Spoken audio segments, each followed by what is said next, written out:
കാട്ടുചോലക്കുളിരലയോട് കാറ്റു പറഞ്ഞൊരു കഥയാണീ. കുരുന്നുപൂവിൻ കവിളുരുമി കരിവൻ തോതിയ കഥയാണീ.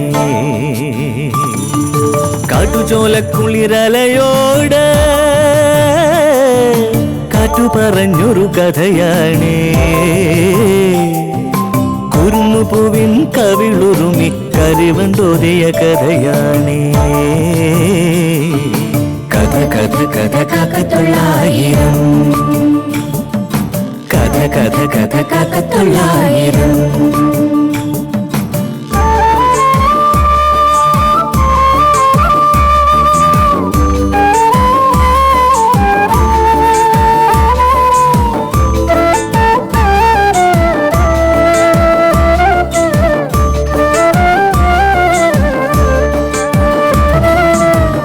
കടലിന്റെ തീരത്ത്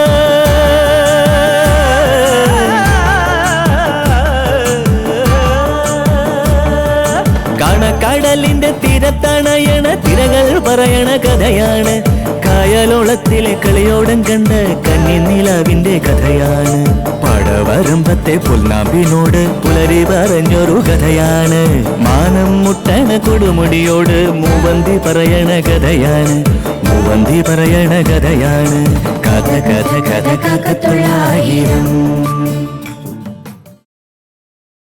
ശാരദേട്ടത്തി ഇവിടെ ഉള്ളവർക്കൊരു തലവേദനയായി മാറിയിട്ടുണ്ട്. തള്ളാനും കൊള്ളാനും വയ്യാത്ത അവസ്ഥ. എങ്ങനെയെങ്കിലും ശാരദേട്ടത്തിയെ ഒഴിവാക്കാൻ അവർ ആലോചിക്കുന്നുണ്ടെങ്കിലോ? അമ്മയെ കൊണ്ടുപോണോന്ന് ഗംഗ ആവശ്യപ്പെട്ട അവര് സമ്മതിക്കൂന്നാണോ? അങ്ങനെ സംഭവിച്ചാലോ? അങ്ങനെയും സംഭവിക്കാം. എന്തായാലും നമുക്ക് കാത്തിരുന്ന് കാണാം. എന്നാ നമുക്ക് ഇറങ്ങാം മോളെ.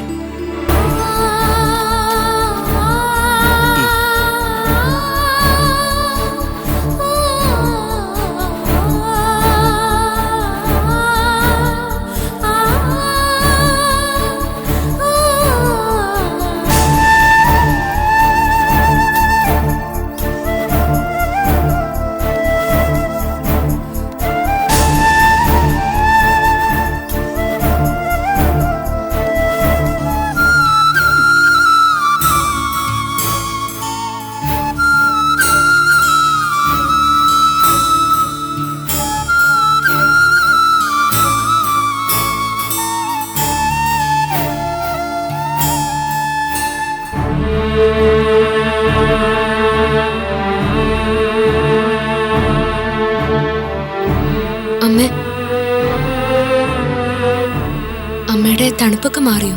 തണുപ്പാ? എനിക്ക് തണുപ്പൊന്നുമില്ല. ഞാൻ പച്ചവെള്ളത്തിലാ കുളിക്കാൻ പോകുന്നത്. എന്താ ഗംഗേ? ഇവളെന്നോട് പറയാ ഞാൻ കുളിക്കണ്ടെന്ന്. നല്ലൊരു ദിവസമായിട്ട് ഞാൻ കുളിക്കണ്ടെന്ന് പറയുന്നത് ശരിയാണോ മീനാക്ഷി? അമ്മേ, ഞാൻ ഗീതയാ, മീനാക്ഷിയല്ല. നീ എന്നെ മണ്ടിയാക്കാനൊന്നും നോക്കണ്ട. നീ മറ്റേക്കാട്ട ചെല്ലമ്മ ചേച്ചിയുടെ മോളല്ലയോ? തീറ്റി കുറച്ച് കുറയ്ക്കണം. ഒന്നിനൊന്ന് വീങ്ങിത്തെറ്റി വരുവാ. അമ്മയ്ക്ക് എന്നെ മനസ്സിലായോ? പിന്നെ മനസ്സിലായില്ലയോ? നിങ്ങൾ എന്താ ഇങ്ങനെയൊക്കെ ചോദിക്കുന്നത്? ഞാൻ ഇവിടുത്തുകാരിയാ. മോളുടെ കല്യാണമാണെന്ന് വെച്ച് എനിക്ക് നിങ്ങളെയൊക്കെ മറക്കാൻ പറ്റുമോ? ഈ പെണ്ണിതെവിടെ പോയി കിടക്കുക? അമ്മ ഇതെവിടെ പോവാ? അടുക്കളയിലോട്ട്. നിങ്ങൾ വന്നിട്ട് ഇത്രയും നേരമായി.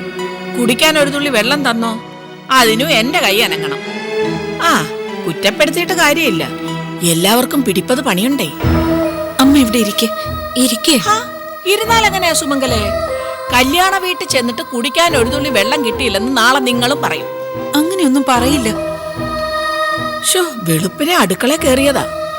ദേഹത്ത് അപ്പടി കരിയും പോകുകയും. അങ്ങോട്ട് മാറി നിൽക്കി ശല്യങ്ങളെ. ഞാനൊന്ന് കുളിച്ചിട്ട് വരട്ടെ. അമ്മേ, അമ്മേ, ഇവിടെ വന്നിരിക്കമ്മേ. എനിക്ക് കുളിക്കണം. കുളിക്കാം എന്ന് പറഞ്ഞാൽ എങ്ങനെയാ? മുഹൂർത്താവുന്നു. എന്റെ മോടെ കല്യാണം എനിക്ക് കാണണ്ടേ? ഇരിക്കമ്മേ. മാധവേട്ടനെ കുളിക്കാനുള്ള വെള്ളം ചൂടാക്കിയോ? ആ, എന്നാ ഞാൻ പോയി മാധവേട്ടനെ വിളിക്കട്ടെ. അമ്മേ,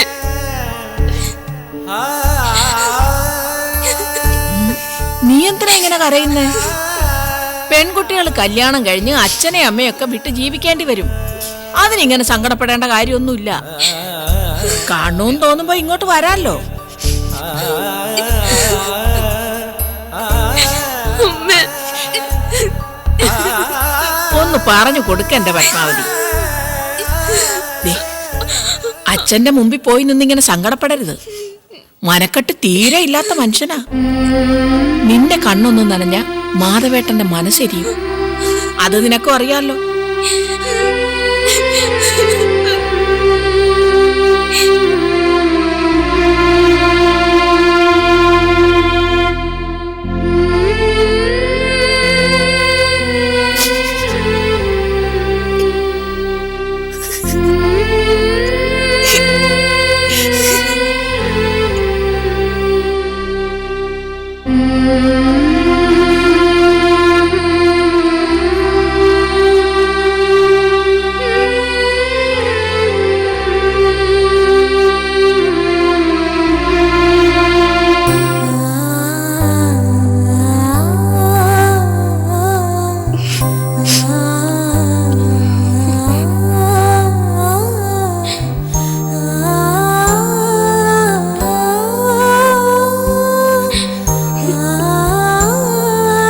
പോയിട്ട് വരാം. കേറ് മോളെ.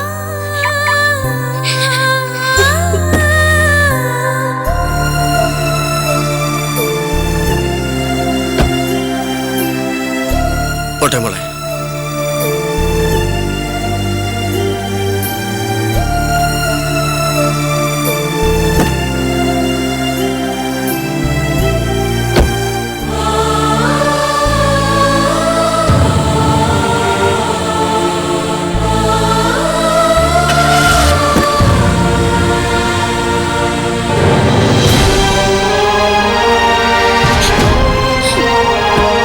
എന്താ ചേച്ചി?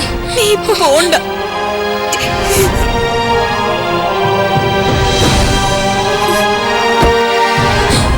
എന്താ മോളെ? എന്തു പറ്റി? ഗംഗ ഇവിടെ നിൽക്കട്ടെ, ഭാര്യനെങ്കിലും പൊയ്ക്കോ. എന്താ ഇപ്പൊ ഇങ്ങനൊരു തീരുമാനം? ചേച്ചി എന്താ ഒന്നും പറയാത്തെ? അവരൊക്കെ വരുമ്പോ ഗംഗ ഇവിടെ കാണാതിരിക്കുന്നതാ നല്ലത്. അത് ധിക്കാരമായിട്ടേ അവർക്ക് തോന്നൂ. അതെ ചേച്ചി, ഭാര്യനെങ്കിൽ പറഞ്ഞതാ ശരി. ഞാൻ പോയിട്ട് വരാം. നമ്മുടെ ഭാഗത്തൊരു തെറ്റ് ചൂണ്ടിക്കാണിക്കാൻ ആദ്യം അവർക്കൊരു അവസരം കൊടുക്കണ്ട. അതല്ലേ മോളെ നല്ലത്? തെറ്റ് ശരിയൊന്നും ഞാനിപ്പോ ആലോചിക്കുന്നില്ല. എന്ത് വേണമെങ്കിലും സംഭവിച്ചോട്ടെ. ഒരു അനാഥയെ പോലെ ഇവളിങ്ങനെ അലഞ്ഞു നടക്കുന്നത് എനിക്ക് സഹിക്കാൻ പറ്റില്ല. അതിനുള്ള പരിഹാരമാണല്ലോ നമ്മൾ ചെയ്യുന്നത്. നയത്തിൽ കാര്യങ്ങൾ സാധിച്ചെടുക്കണം. അതല്ലേ മോളെ വേണ്ടത്? എന്തായാലും ഇവളിവിടെ നിൽക്കട്ടെ. ധിക്കാരത്തിന്റെ പേരിൽ എനിക്കായിരിക്കുമല്ലോ ശിക്ഷ വിധിക്കുന്നത്. അത് ഞാൻ സഹിച്ചോളാം. എനിക്ക് വേണ്ടിയും ഇവൾക്ക് വേണ്ടിയും എന്തായാലും കാല് പിടിച്ച് അപേക്ഷിക്കാൻ ഞാൻ തീരുമാനിച്ചിട്ടില്ല. ഗംഗയെ പുറത്താക്കുകയാണെങ്കിൽ ഞാനും ഇറങ്ങും. അമ്മയും ഞങ്ങളുടെ കൂടെ ഉണ്ടാവും. വീടിന്റെ താക്കോൽ കൈയടക്കി വെക്കാൻ പിന്നെ അവർക്ക് അവകാശമില്ലല്ലോ. ഈ തീരുമാനത്തെ ഞാൻ എതിർക്കില്ല. പക്ഷേ വളരെ ആലോചിക്കണം. എടുത്ത തീരുമാനം തെറ്റായി പോയി എന്ന് പിന്നീട് തോന്നാൻ ഇടവരരുത്. ആലോചിച്ചിട്ട് തന്നെയാ ഞാൻ ഇങ്ങനെ ഒരു തീരുമാനം എടുത്തത്. ഞാൻ ഇവിടുന്ന് ഇറങ്ങുമ്പോ ഈ വീടുമായുള്ള എന്റെ ബന്ധം അവസാനിക്കുമെന്ന് എനിക്കറിയാം. അതോർത്ത് സങ്കടപ്പെടില്ല ഒരിക്കലും. ഒരാൺതുണയില്ലാതെ ജീവിക്കുമ്പോഴേ അതിന്റെ പ്രയാസങ്ങൾ അറിയൂ. ആൺതുണ ഇല്ലാതെയും ജീവിക്കാൻ പഠിക്കണം. അങ്ങനെ ഒരുപാട് പേർ ജീവിക്കുന്നുണ്ടല്ലോ. മോളെ, ഞാൻ അങ്കിള് പൊയ്ക്കോ. മുല്ലമുറ്റത്തേക്ക് ഇവിടെ ഒറ്റയ്ക്ക് എന്തായാലും വരില്ല. വരുന്നുണ്ടെങ്കിൽ ഞങ്ങൾ 3 പേരും ഉണ്ടാവും. എന്തിനും ഏതിനും ഒരവസാനം ഉണ്ടല്ലോ. പക്ഷെ ഞങ്ങളുടെ കാര്യത്തിൽ ദൈവം എന്താണ് കരുതി വെച്ചിരിക്കുന്നതെന്ന് അറിയില്ലെങ്കിലും വിധിയെ തടയാനാവില്ലല്ലോ.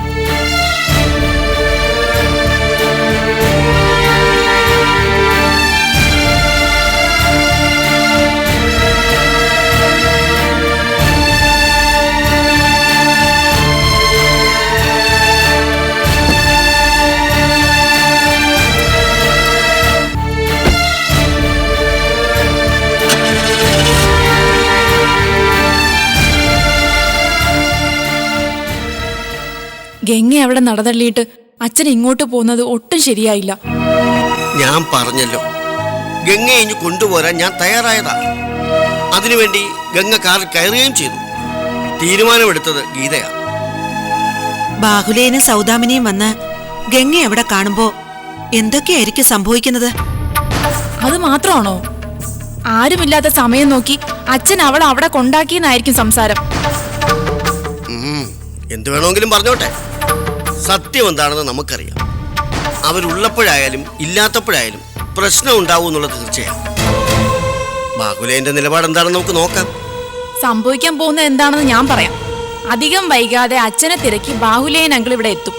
ഗംഗയും കൂടെ കാണും. അവളെ ഇവിടെ ആക്കിയിട്ട് വീണ്ടും അച്ഛനെ താക്കീത് ചെയ്ത് അങ്കിൾ തിരികെ പോകും. അങ്ങനെയാണെങ്കിൽ അടുത്ത നീക്കം എങ്ങനെയാണെന്നുള്ളത് ഞാൻ മനസ്സിൽ ഉറപ്പിച്ചിട്ടുണ്ട്. എന്നാലും ബാഹുലേനെ അങ്ങനെങ്ങ് ജയിക്കാൻ ഞാൻ സമ്മതിക്കത്തില്ല.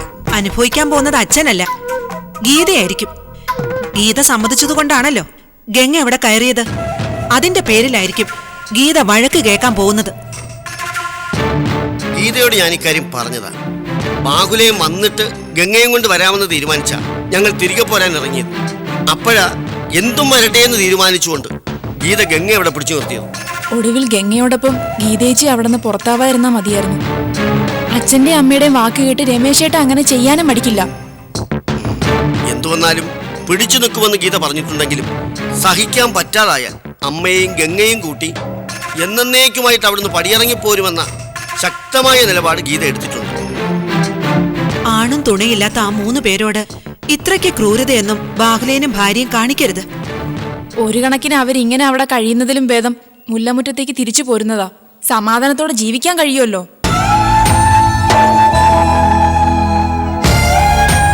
ആരൊക്കെ കൈയൊഴിഞ്ഞാലും മാഷിന്റെ ഭാര്യയും മക്കളെയും നമുക്ക് കൈയൊഴിയാൻ പറ്റില്ല. ആവുന്നതുപോലെ സംരക്ഷിക്കും. അവർക്കൊരാശ്രയത്തിന് നമ്മൾ മാത്രമല്ലേ ഉള്ളൂ. എന്താ സംഭവിക്കണമെന്ന് നോക്കാം.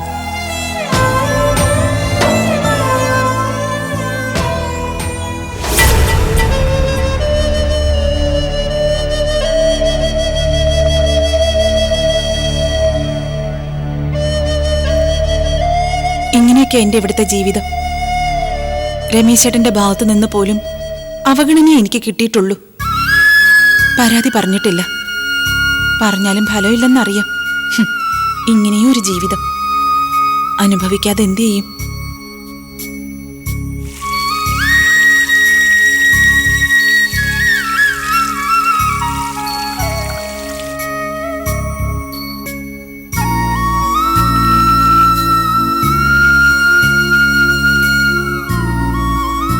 നിന്നെ കൂടുതൽ വിഷമിപ്പിക്കാൻ വേണ്ടിയിട്ടല്ല ഞാൻ എന്റെ സങ്കടങ്ങൾ പറഞ്ഞത്. ആരോടെങ്കിലും ഇതൊക്കെ ഒന്ന് പറയണമല്ലോ. അങ്ങനെ പറഞ്ഞു പോയതാ. ചേച്ചി, അവരൊക്കെ വരുന്നതിന് മുമ്പ് നമുക്ക് അമ്മയൊന്ന് കുളിപ്പിച്ചാലോ? ഞാനും അത് മനസ്സിലാലോചിച്ചതാ. അമ്മയെ കൊണ്ടുവന്ന് ആ മുറിയിൽ അടച്ചതിന് ശേഷം പുറം ലോകം അമ്മ കണ്ടിട്ടില്ല. അടുക്കള മുറ്റത്തെങ്കിലും നിർത്തി അല്പം കാറ്റും വെളിച്ചവും കൊള്ളിക്കണമെന്ന് മനസ്സിൽ ആഗ്രഹമുണ്ട്. പക്ഷെ എന്ത് ചെയ്യും? ഇപ്പൊ ഞാനുണ്ടല്ലോ. അമ്മയെ നമുക്ക് പുറത്തേക്ക് ഇറക്കി നടത്തിക്കാം. അമ്മയ്ക്കും അത് ഇഷ്ടാവും. ഒക്കെ ശരിയാ. പക്ഷേ കാലിലെ പൂട്ടഴിക്കാൻ താക്കോല് വേണ്ടേ? താക്കോൽ എവിടെ വച്ചിരിക്കുന്നെന്ന് ചേച്ചിക്ക് വല്ല പിടിയുണ്ടോ? അമ്മയുടെ കൈവശ താക്കോല്. ആ മുറിയിൽ എവിടെയെങ്കിലും വെച്ചിട്ടുണ്ടാവും. നമുക്ക് നോക്കിയാലോ?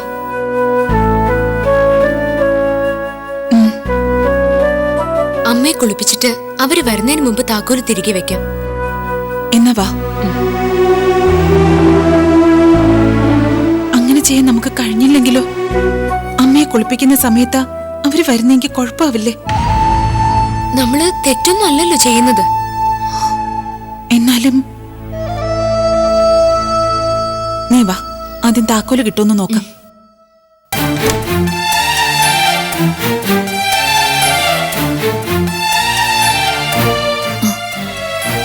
നീ അലമാര തുറന്നൊന്ന് നോക്ക്. ഞാൻ മേശ വലിപ്പിലൊക്കെ നോക്കാം.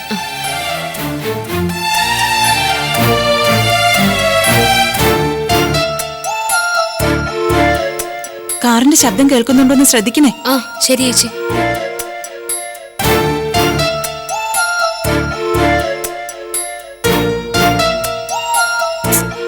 അമ്മ പോയപ്പോ കൊണ്ടുപോയി കാണും. ഇവിടെ വച്ചിട്ട് പോയാ ചേച്ചി എടുക്കുമെന്ന് കരുതിയിട്ടുണ്ടാവും. നോക്കാം.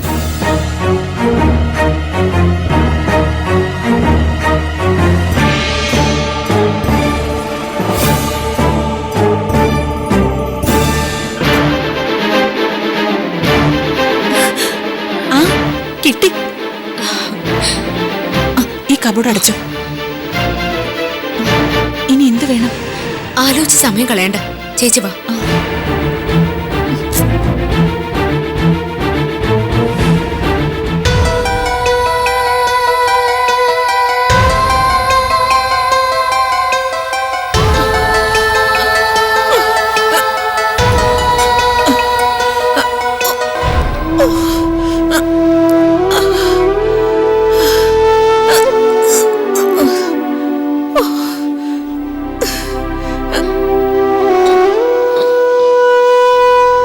ഇതൊന്ന് അഴിച്ചു തരുമോ?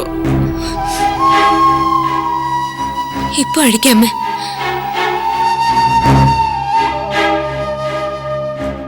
ഒന്ന് എളുപ്പം അഴിക്കേ.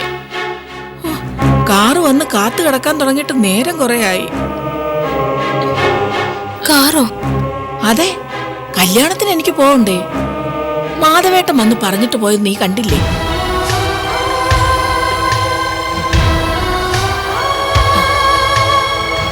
അമ്മ എഴുന്നേൽക്ക്.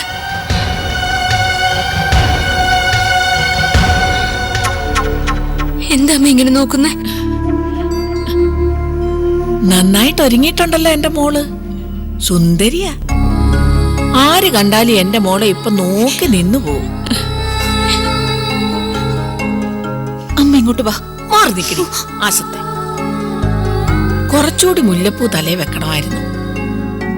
ഡേ, നീ എന്ന് 3 മുഴം മുല്ലപ്പൂവും കൂടെ എടുത്തോണ്ട് വാ. മുടി മറഞ്ഞിങ്ങനെ മുല്ലപ്പൂ കിടക്കണം. കല്യാണത്തിന് അങ്ങനെയാ ഒരുങ്ങേണ്ടത്. അമ്മ ഇങ്ങോട്ട് വാ. ഇറങ്ങാറായോ? എന്നാ വാ. അതെ, പൂജാമുറി ദക്ഷിണ വെച്ചോ? അതൊക്കെ വച്ചു. അമ്മ വാ. രാഹുകാലം കഴിഞ്ഞല്ലോ അല്ലേ? കഴിഞ്ഞു. വാ അമ്മ.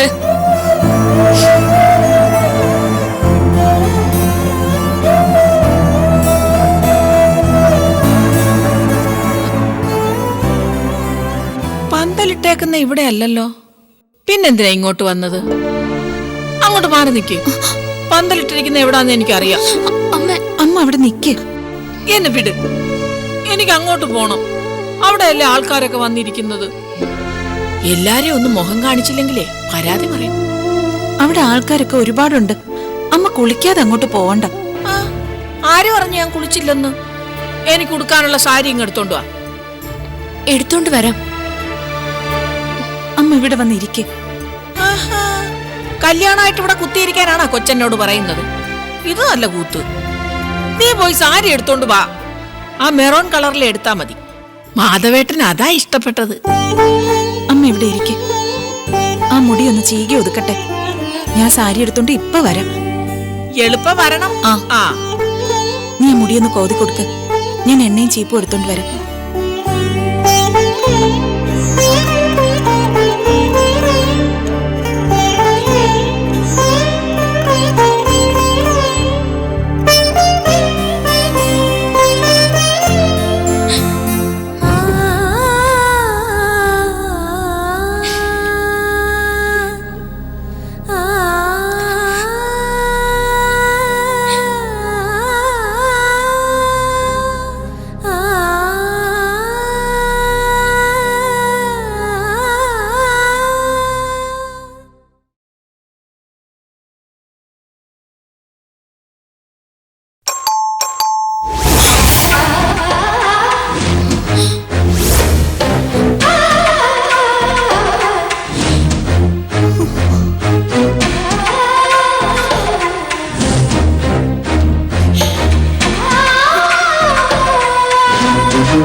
എന്ന് തോന്നുന്നു.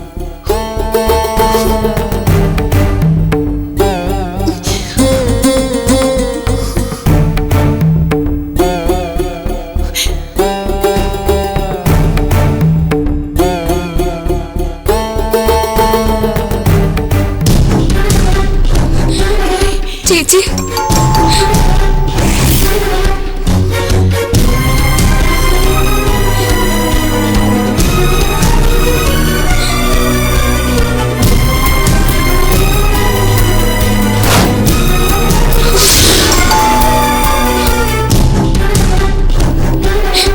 എന്ത് ചെയ്യും? ദൈവമേ,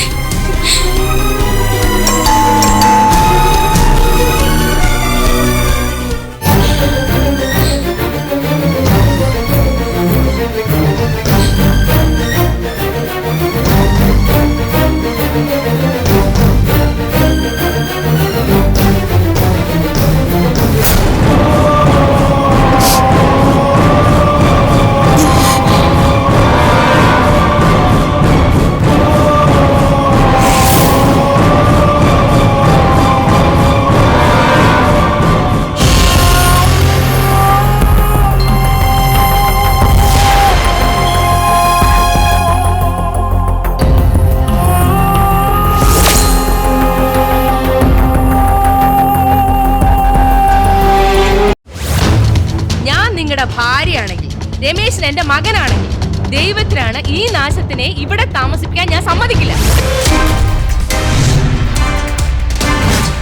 ഞാൻ നിന്റെ ഭർത്താവാണെങ്കിൽ, നീ പ്രസവിച്ച രമേശന്റെ അച്ഛനാണെങ്കിൽ ഗംഗ ഇവിടെ താമസിച്ചിരിക്കും.